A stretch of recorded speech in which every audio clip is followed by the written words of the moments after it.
हाय।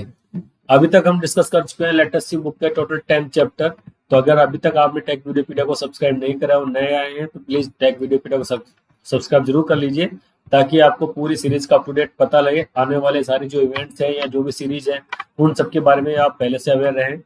तो अभी तक हम डिस्कस कर चुके हैं लेटेस्ट सी बुक के टोटल 10 चैप्टर। इस तरीके से हमने सोल्व करा है कि उनका थ्योरेटिकल पार्ट भी हमने कवर करा है और हर एक एक्सरसाइज पे एक छोटे से छोटे क्वेश्चन को भी हमने पूरी तरीके से सोल्व करा है। तो अभी तक जो हमने कर लिया तो सबसे पहला जो चैप्टर था वो था गेटिंग स्टार्टेड विद सी, जिसके अंदर हमने डिस्कस करा था कि सी प्रोग्रामिंग करने के लिए क्या रूल्स होते हैं और हमने हमारा पहला प्रोग्राम रन कराया था। सेकंड चैप्टर था जिसके अंदर की हमने सी के इंस्ट्रक्शंस के बारे में स्टडी करा था कि टैब डिक्लेरेशन कैसे करते हैं, ऑपरेटर्स क्या होते हैं, सेंटेंस कौन कौन से होते हैं। थर्ड चैप्टर था डिसीजन कंट्रोल, उसके अंदर हमने if else, nested if else, अकेला इफ, इन सब के बारे में पूरी तरीके से स्टडी करा था किस तरीके से डिसीजन लिए जाते हैं जब प्रोग्रामिंग आप करते हो। तो upon depending upon various situations के आपके सामने कोई भी प्रॉब्लम आई, लॉजिकल प्रॉब्लम आई है, तो उसके लॉजिकल जो कंडीशंस आई उनके बेस के ऊपर आप किस तरीके से उसका आउटपुट को आइडेंटिफाई करेंगे, हमारे प्रोग्राम का जो फ्लो है किस डायरेक्शन में जाएगा, ये सब कुछ हम डिसीजन कंट्रोल के अंदर स्टडी करा था। डिसीजन कंट्रोल के बारे में स्टडी करने के बाद में हमने और थोड़े से कॉम्प्लेक्स डिसीजंस आते हैं उनके बारे में स्टडी करा था चैप्टर नंबर 4 के अंदर, मोर कॉम्प्लेक्स डिसीजन मेकिंग के अंदर, जिसके अंदर हमने कहा था क्या relational operator, logical operator, ternary operator, इन सब के बारे में ना केवल एक्सरसाइज सोल्व करी थी बल्कि डिटेल के अंदर डिस्कशन भी करा हुआ है। लूप कंट्रोल इंस्ट्रक्शन चैप्टर 5 है, जिसके अंदर हमने व्हाइल लूप को स्टडी करा था। 6 चैप्टर है मोर कॉम्प्लेक्स रिपीटेशंस, इसके अंदर हमने फॉर लूप करा था, डू व्हाइल लूप करा था और नेस्टेड लूप्स जो होते हैं लूप्स के अंदर लूप्स को कैसे कंट्रोल करा जाता है, तो एक लूप के अंदर दूसरे लूप को कैसे कंट्रोल करा जाता है, ये सब कुछ हमने मोर कॉम्प्लेक्स रिपीटेशन वाले चैप्टर के अंदर स्टडी करा था। उसके बाद में आया था हमारे पास में केस कंट्रोल इंस्ट्रक्शन, जिसके अंदर हमने स्विच, केस एंड डिफॉल्ट के बारे में पूरी तरीके से स्टडी करा था। 7, 8 चैप्टर था हमारा फंक्शंस, ये फंक्शंस हम क्यों लिखते हैं, फंक्शंस की रिक्वायरमेंट क्या है, पैरामीटर्स क्या होते हैं, फॉर्मल पैरामीटर्स क्या होते हैं, एक्चुअल पैरामीटर्स क्या होते हैं, पैरामीटर्स को कैसे हैंडल करते हैं, कैसे टैकल करते हैं, ये सब कुछ हमने चैप्टर 8 के अंदर स्टडी कर चुके हैं। उसके बाद चैप्टर 9 था पॉइंटर, जो कि बहुत इंपॉर्टेंट एस्पेक्ट है सी लैंग्वेज का, और जिस तरीके से सी लैंग्वेज के अंदर टैकल करा गया है, ये हैंडल करा गया है, उस तरीके से शायद किसी और प्रोग्रामिंग लैंग्वेज के अंदर पॉइंटर्स के बारे में इतना डिस्कशन नहीं है कि प्रोग्रामर के हाथ के अंदर पॉइंटर्स का कंट्रोल दे दिया गया है। 10 चैप्टर रिकर्जन की, अगर कोई सी टास्क को हम बार बार सेम ही फंक्शन को रिपीट करते हैं, कोई फंक्शन खुद को ही खुद आपस में कॉल करने लगे, just like Kartik calling Kartik वाली सिचुएशन होती है, तो उसको हम रिकर्जन प्रोसेस कहते हैं। तो ये 10 चैप्टर हम ऑलरेडी डिस्कस कर चुके हैं, पूरा डीप स्टडी कर चुके हैं, एक एक एक्सरसाइज को सोल्व कर चुके हैं। तो अगर अभी तक आपने टेक वीडियोपीडिया को सब्सक्राइब नहीं करा है तो टेक वीडियोपीडिया को जरूर सब्सक्राइब कर लीजिए, क्योंकि आने वाले टाइम के अंदर अब हम धीरे धीरे एडवांस प्रोग्रामिंग की तरफ बढ़ते जा रहे हैं।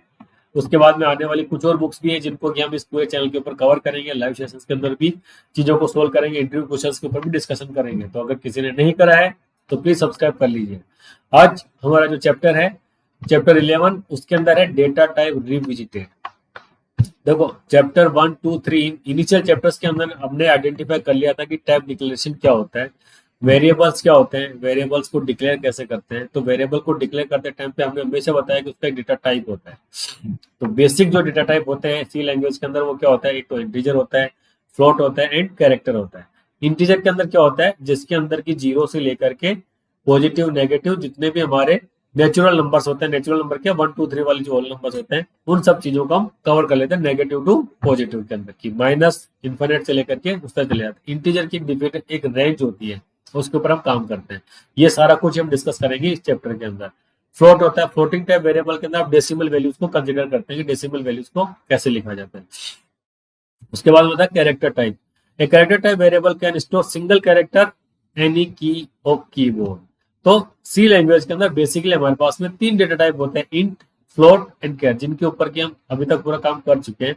लेकिन अब हमने कई बार देखा होगा, हम जब भी हमने प्रोग्राम्स बनाए हैं तो प्रोग्राम्स के बीच के अंदर हम जब भी कोई डेटा एंट्री करते थे तो उसको जब भी आउटपुट हम चेक करते थे तो कुछ ना कुछ गार्बेज वैल्यूज आ जाती थी और हम उसके अंदर थोड़े फंस के रहते थे, ये क्या हुआ, हमने तो करा ही नहीं था। उसका रीजन केवल इतना सा है कि हर डेटा टाइप का एक पर्टिकुलर स्कोप होता है, या उसका मान लीजिए कि उसकी पर्टिकुलर रेंज होती है कि वो जैसे मान लीजिए कंटेनर होता है कि अगर आप 1 लीटर का जो बॉक्स है उसके अंदर 1 लीटर ही पानी डाल सकते हैं, उसके अंदर 2 लीटर पानी डालेंगे तो नहीं आएगा, उसके अंदर निकल जाएगा। और आप चेक करोगे मैंने तो 2 लीटर पानी डाला था, इसके अंदर 1 लीटर कैसे, तो वो गार्बेज वैल्यू हो गई। इसी तरह की कैलकुलेशन यहाँ पर आती है कि जो पर्टिकुलर वेरिएबल आपने डिक्लेयर करा है, डेटा टाइप जो आपने असाइन करा है उसको, उसके बेस के ऊपर उसका जो भी है कंटेनर की साइज है, उससे बाहर का जो डेटा आता है उसको वो आउट ऑफ उसको बता देता है, और आपको अलग ही वैल्यू डिस्प्ले में आती है जो कि आपको रिक्वायर्ड नहीं थी या जो आपको डिजायर्ड आउटपुट नहीं था। इन सभी प्रॉब्लम्स को सोल्व इस वाले चैप्टर के अंदर हम करेंगे कि इनको सोल्व कैसे करा जाता है। अब उसके बाद में सबसे पहले आता है data type int. Integer type को डिक्लेयर करने के लिए इंटीजर टाइप के अलग अलग वेरिएंट क्या है। वेरिएंट मतलब कि इंटीजर वैल्यूज को स्टोर करने के लिए हमारे पास में कितने तरह के प्रोसेस है। हमारे पास में एक सबसे पहले आता है शॉर्ट, उसके बाद आता है इंट, उसके बाद आता है लॉन्ग। जिस तरीके से ऑर्डर है, शॉर्ट के अंदर सबसे कम वैल्यू स्टोर होती है, इंट के अंदर उससे ज्यादा वैल्यू होती है, लॉन्ग के अंदर उससे ज्यादा वैल्यू स्टोर होती है। अब सी के कंपाइलर के ऊपर डिपेंड करता है कि कौन सा कंपाइलर है, कौन सा कंपाइलर किस तरह की वैल्यूज को अपने अंदर स्टोर करके रखता है। बेसिकली हमारे पास कंपाइलर 16 बिट है और 32 बिट है। 16 बिट वाला जो कंपाइलर है, शॉर्ट अगर किसी वेरिएबल को डिक्लेयर करेंगे शॉर्ट आई, तो मतलब कि इंटीजर टाइप का वेरिएबल हो गया जिसका कि डेटा टाइप है शॉर्ट। शॉर्ट क्या बताएगा कि वो कितने बाइट को स्टोर करेगा। तो शॉर्ट टाइप का जो बाइट होता है 16 बिट कंपाइलर के अंदर भी 2 बाइट होता है और 32 बिट के अंदर भी 2 बाइट होता है। इसकी रेंज क्या आती है, -3276823267 तक, ये वाली रेंज होती है इसकी शॉर्ट की। इस तरह की वेरिएबल्स को आप इस तरह का डेटा आपको स्टोर कर सकते हैं। जैसे अब मान लीजिए शॉर्ट के अंदर आप कोशिश करेंगे कि -32769 को मैं स्टोर करूं, तो वो स्टोर नहीं करेगा, कुछ गार्बेज वैल्यू आपके पास में आएगी। अगर आप चाहेंगे कि 32768 को मैं स्टोर करूं तो भी गार्बेज वैल्यू आएगी। शॉर्ट उस तरह की चीजों को टैकल नहीं कर पाएगा। तो उसके बाद में शॉर्ट से जो बड़ी रेंज आती है वो आती है इंट। इंट के अंदर क्या है, अगर 16 बिट कंपाइलर जैसे कि टर्बो सी है आपका, वो हम टर्बो सी के ऊपर ही काम कर रहे हैं, तो कई बार जो वैल्यू जाती थी तो उसके अंदर वो हमारे पास वो गार्बेज वैल्यू निकाल के देता है, क्योंकि मैक्सिमम हमने वेरिएबल डिक्लेयर करें इंटीजर टाइप के। लेकिन इंटीजर की तो रेंज है -326776 तक। इसके बाहर जो भी रेंज आती है उसके बाद में ये आउट ऑफ कुछ भी गार्बेज वैल्यू हमारे सामने निकाल के दे देता है, क्योंकि इसका इंटीजर टाइप का 16 बिट के अंदर भी 2 बाइट ही है, लेकिन 32 बिट के अंदर ये 4 बाइट का डेटा स्टोर कर सकता है, और उसकी रेंज चली जाती है ये -214 इतनी सारी। तो जब भी टर्बो सी के अलावा जैसे विजुअल सी के अंदर काम करते हो, सी कोड के अंदर काम करते हो, तो उसके अंदर आपका 32 बिट कंपाइलर यूज में आता है, तो उसके अंदर आपको ये वाली जो रेंज हमने हमारे जो प्रोग्राम्स बनाए थे उनके अंदर आई थी वो वाली दिक्कत नहीं आती, क्योंकि ऑलरेडी इंट की रेंज बहुत बड़ी होती है। लॉन्ग है, उसके बाद इंट के बाद में 16 बिट के अंदर आता है 2 बाइट का, और लॉन्ग के अंदर आता है 4 बाइट का। 16 ये गलत टाइप हो गया, यहाँ पे 4 बाइट का आता है कि लॉन्ग लॉन्ग जो डेटा टाइप होता है वो 16 बिट हो या 32 बिट हो, दोनों के अंदर ही 4 बाइट का आता है। ये टाइप ऑफ मिस्टेक है, इसको आप चेक कर लीजिएगा ना।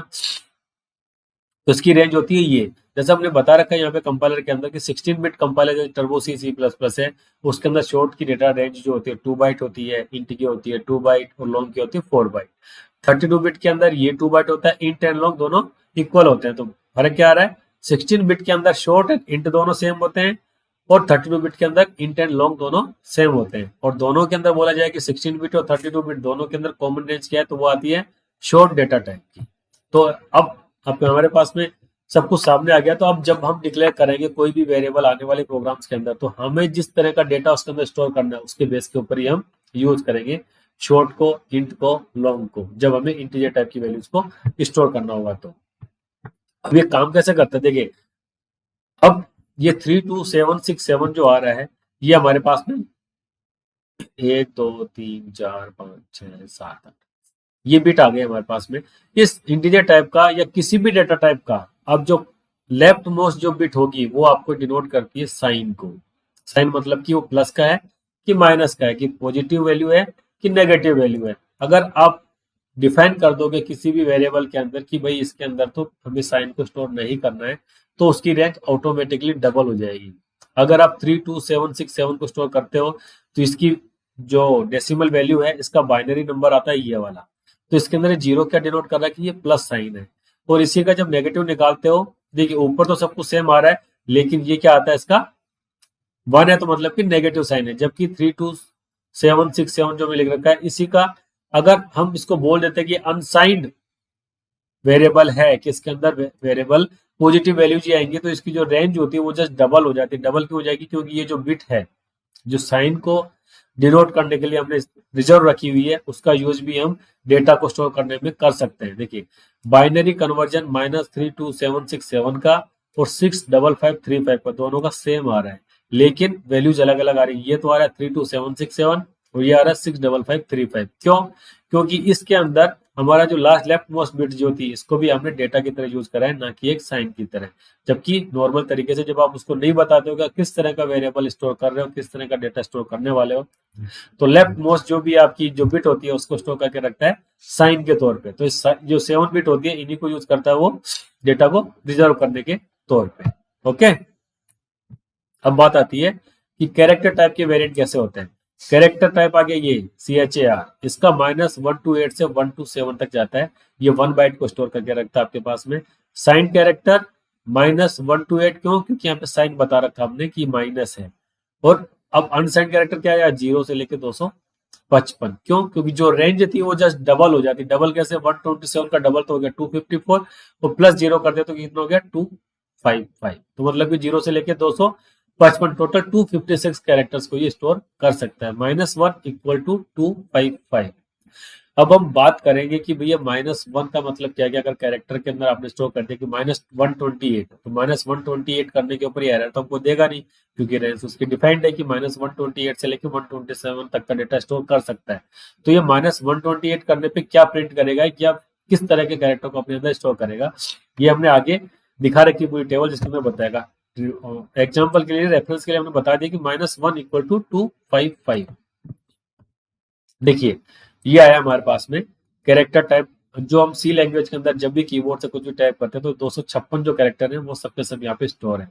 0 जब आप टाइप करोगे तो स्पेस चला जाएगा, 1 टाइप करोगे तो ये स्माइली आ जाएगी, 2 करोगे तो ये आ जाएगा, 94 करोगे तो ये कैरेक्टर आपको डिस्प्ले में जाने लगेगा, 127 करोगे तो ये चला जाएगा। लेकिन अब 128 करने पे क्या आएगा? ये आ जाएगा। 131 करने पे ये आ जाएगा। लेकिन अगर आप करते हो कि -1, क्योंकि कैरेक्टर की रेंज तो -1 से लेके 255 तक है, वो -127 से लेके 127 तक है। जब आप इसके अंदर टाइप करोगे, कैरेक्टर के अंदर असाइन करते हो -1 करने के ऊपर ये आपको स्पेस दे देता है, ये वाला करेगा। -1 ये है तो -1 2 3 4 5 6।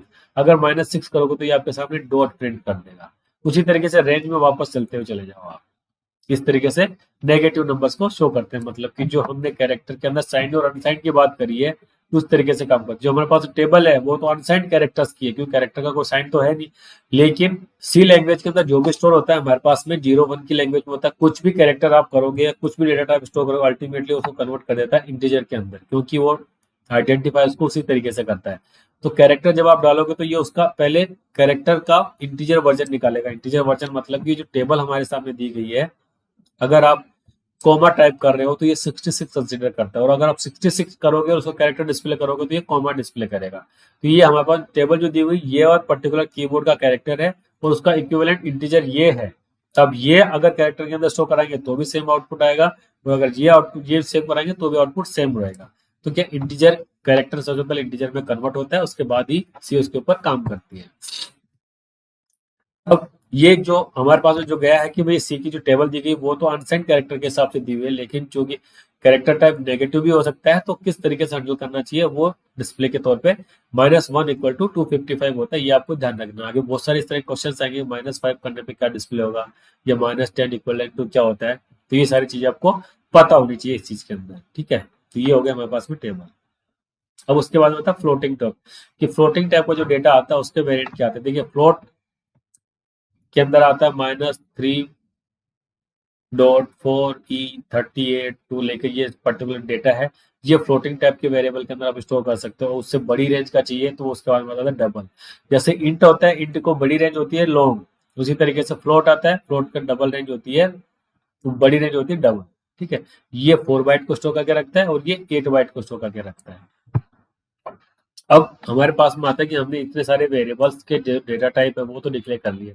अभी तक हमने फॉर्मेट स्पेसिफायर के तौर पे क्या क्या यूज करा है, %d यूज करा है, %c यूज करा है।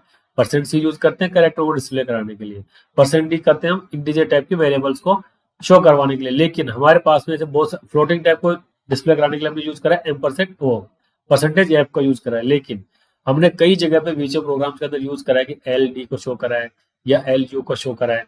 तो कौन सा डेटा टाइप या जो डेटा टाइप होता है उसके पर्टिकुलर टाइप के अकॉर्डिंग कौन सा फॉर्मेट स्पेसिफायर होता है जो कि सी लैंग्वेज या सी का जो कंपाइलर है उसको आइडेंटिफाई करता है और उसके अकॉर्डिंग हमें डेटा को स्टोर भी करता है और डेटा को डिस्प्ले में भी देता है। तो ये दिए देखिए 32 बिट कंपाइलर के तौर पे इन्होंने पूरी पूरी रेंज दे रखी है यहाँ पे। साइंड कैरेक्टर आता है तो कैरेक्टर टाइप है तो क्या आएगा परसेंट सी। अनसाइंड कैरेक्टर की रेंज आ गई 0 से 255, फॉर्मेट क्या आ गया percent C. Short signed int ये क्या आ गया कि इंटीजर टाइप है, साइंड है मतलब कि प्लस एंड माइनस बताएगा ये, और शॉर्ट है तो छोटा वाला है तो उसकी रेंज क्या होगी 2 बाइट है और फॉर्मेट क्या होगा परसेंट डी।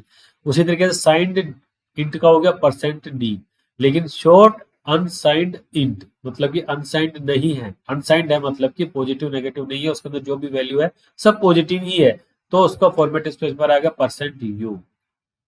ठीक है, अनसाइंड इंट का क्या आ गया परसेंट, ये परसेंट यू। अनसेंड जहां पे आ गया तो परसेंट यू आ गया, अदरवाइज तो डायरेक्ट चला गया है।